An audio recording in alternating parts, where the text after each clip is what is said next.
Cuenta de Google es tu relación con muchos de los servicios que usas a diario en tu tableta, portátil o smartphone, tu correo, tu calendario, las contraseñas de todos los sitios web que visitas, todos tus contactos, tus fotos y mucho más. Por eso, hoy te enseñamos 3 sencillos consejos y configuraciones con las que hacer que tu cuenta de Google sea más segura. Todo empieza, obviamente, por el acceso a tu cuenta. Una buena contraseña es esencial, pero puedes volverlo todo más seguro activando la verificación en 2 pasos. Para ello, ve a Gestión de la cuenta, accede a Inicio de sesión y seguridad, verificación en 2 pasos y pulsa Empezar. Tu cuenta recoge información sobre la actividad en multitud de servicios. Si quieres asegurarte de que esa información no es compartida con otras aplicaciones, puedes desactivarlo.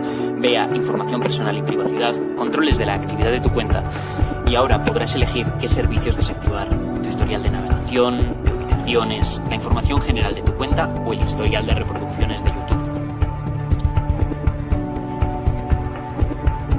Hemos visto que puedes limitar la información que se guarda en tu cuenta de Google, pero también puedes desactivar directamente algunos de los servicios que tienen acceso a ella.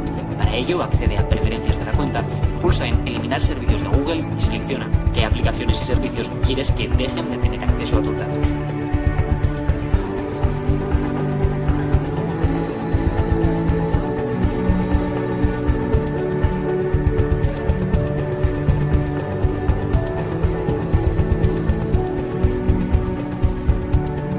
Para más información sobre la seguridad de tu cuenta de Google, visita myaccount.google.com/security, sigue las recomendaciones de la Oficina de Seguridad del Internauta o consulta con tus hijos o nietos.